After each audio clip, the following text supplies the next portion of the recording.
जय माता जी, हरिहर, ओम नमः शिवाय। सनराइज सीड्स सोल 777 चैनल से मैं अर्चना शुक्ला आप सबका स्वागत करती हूँ। जय श्री कृष्ण दोस्तों। आज की हमारी वीडियो का टॉपिक है सत्कर्म से आत्मा का उद्धार कैसे करें। सत्कर्म करने से हमें ईश्वर के समीप जाने का एक मौका मिलता है। जैसे कि आप इस तस्वीर में देख रहे हैं कि भोलेनाथ है, वो एक बच्चे के पास कितने प्यार से दिख रहे हैं। एक पिता जैसे अपने बच्चे को प्यार देता है और एक बच्चा जैसे अपने पिता से प्यार करता है, वो फीलिंग्स इस तस्वीर में दिखती है। तो हम ऐसे सत्कर्म करें कि जिससे हम भी ईश्वर के इतने प्यारे बच्चे बन सके, जिसे वो हम उनके पास हर पल हम उसको अपने पास महसूस कर सकें। तो ऐसे कर्म के बारे में आज आपसे मैं कुछ कहना चाहती हूँ। सत्कर्म मतलब कि कर्म है। कर्म क्या है? 4 प्रकार के कर्म होते हैं। हम शरीर, मन और चिंतन, इन तीनों की मदद से 4 प्रकार के कर्म करते हैं। पहला है हम विचारों के माध्यम से कर्म करते हैं, जैसे कि किसी के बारे में कुछ सोचना, वो क्या कर्म है? किसी के बारे में आप अच्छा सोचेंगे तो वो सत्कर्म बन जाएगा, लेकिन उसके बारे में आप बुरा सोचेंगे कुछ, किसी का अगर किसी की अच्छाई देख के भी आपको अच्छा नहीं लगेगा तो वो एक बुरा कर्म होता है जो हम सिर्फ विचारों से करते हैं। दूसरा है शब्दों के माध्यम से किया गया कर्म, जो हम बोलते हैं, किसी को कुछ कहते हैं। हमारी भाषा, हमारी वाणी में ऐसा प्रभाव होना चाहिए जिससे सामने वाले के मन को शांति मिले और हमें खुद को भी शांति मिले। और हमारी भाषा और वाणी से दूसरों को कोई तकलीफ़ होती हो, उसकी आत्मा को भी तकलीफ़ होती है, तो वो सत्कर्म नहीं है, वो एक बुरा कर्म कहलाता है। तीसरा है क्रियाओं के माध्यम से, जो हम स्वयं करते हैं, जैसे कि खाना पीना, सोना, उठना, बैठना, वो हम स्वयं करते हैं। और हम अपने हाथों से जो कर्म करते हैं वो क्रियाओं के द्वारा किया गया कर्म होता है। और एक चौथा कि जो हमारे कहने पे कोई और करता है, जिसका कारक हम बनते हैं। जैसे कि हम किसी को कहते हैं कि जाओ उसको जाके ये चीज़ दे के आओ उसकी भलाई के लिए, तो वो हमारे हाथों से किया हुआ अच्छा कर्म है कि हमारे कहने पे उसने वो किया। और किसी को हम कोई बुरी चीज़ कहे कि जाओ इसको आप मार के आओ, तो वो हमारे कहने पे उस इंसान को या किसी भी जीव को मार के आएगा, तो उसके कारक भी हम ही बनेंगे, तो हमने वो बुरा कर्म किया है। तो कर्म के माध्यम से हम हर पल किसी न किसी कर्म को करते रहते हैं, जो अच्छा और बुरा की परिभाषा में बदलाया जाता है। सत्कर्म क्या है? जो दूसरों के लिए हम करें, जिसमें हमारा कोई स्वार्थ ना हो। 3 प्रकार के कर्म हमें गीता जी में कहे गए हैं: कर्म, अकर्म और विकर्म। कर्म जो हम सब करते हैं, जैसे कि खाना पीना, उठना बैठना, घूमना फिरना, हम सब करते हैं। दूसरा है अकर्म, जो दूसरों को नुकसान करता है, ऐसा कर्म, जिसे हम बुरे कर्म कहते हैं। तो दूसरों को नुकसान करने वाला जो भी कर्म है वो अकर्म कहलाता है। और तीसरा है विकर्म, मतलब कि विशेष कर्म, जो इन सब में अलग है, जो सत्कर्म होता है।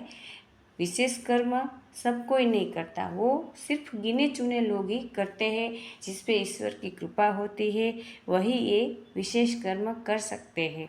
तो विशेष कर्म मतलब कि सत्कर्म, जिसमें खुद का कोई स्वार्थ नहीं, निस्वार्थ भाव से हम ये कर्म करते हैं।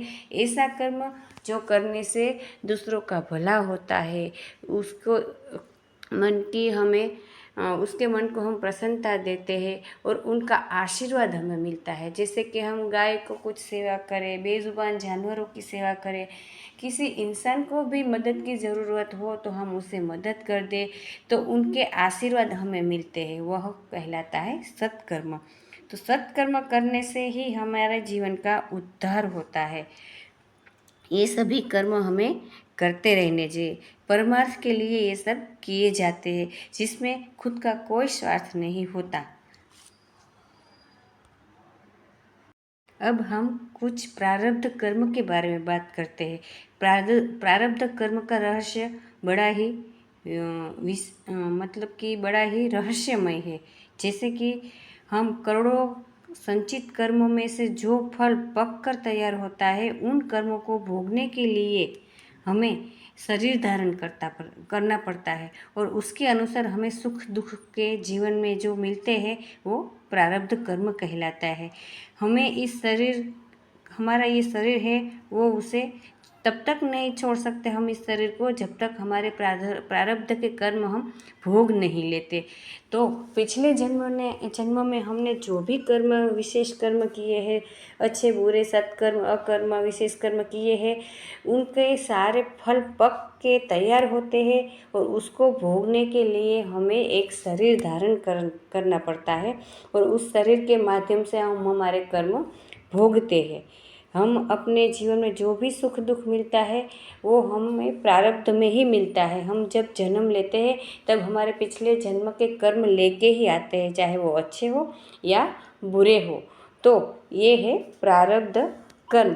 पिछले जन्म के अच्छे बुरे कर्म इस जन्म में भोगेंगे और फिर इस जन्म में हम जो भी कर्म करेंगे, चाहे अच्छे बुरे जो भी करें, वो फिर से संचित होंगे और हमारे आने वाले जो जन्म होता है उसके लिए वो प्रारब्ध कर्म बन जाता है। मतलब जन्म मरण का ये चक्रव्यूह में हम फंसे रहते हैं सिर्फ और सिर्फ कर्मों के माध्यम से।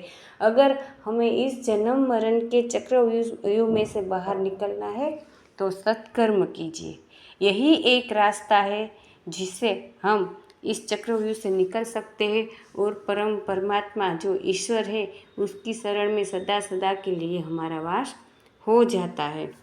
इस जन्म मरण के चक्र में से मुक्त करने के लिए सिर्फ एक विशेष कर्म कीजिए जो है मोक्ष की प्राप्ति का द्वार है, जिससे करने से हमें सुकून मिलता है, हमारी आत्मा को शांति मिलती है। मैं जैसे कि सेवा केंद्र चला रही हूँ तो बेजुबान जानवरों को जो मैं दाना पानी देती हूँ, डॉगी को दूध पिलाती हूँ, गाय को चारा देती हूँ और जो गरीब बच्चे हैं उसमें कुछ ना कुछ उन लोगों को मैं कुछ नाश्ता भी देती हूँ। हमारे बच्चों को सब कुछ मिलता है लेकिन उन बच्चों को सब कुछ नहीं मिल सकता। हमें उसे कुछ देना चाहिए जो वो नहीं खा सकते, तो वो पाके उनके चेहरे पे जो खुशी आती है, वो आँखों में चमक आती है, वो देख के जो सुकून मिलता है वो हज़ारों लाखों रुपए देने से भी नहीं मिलता।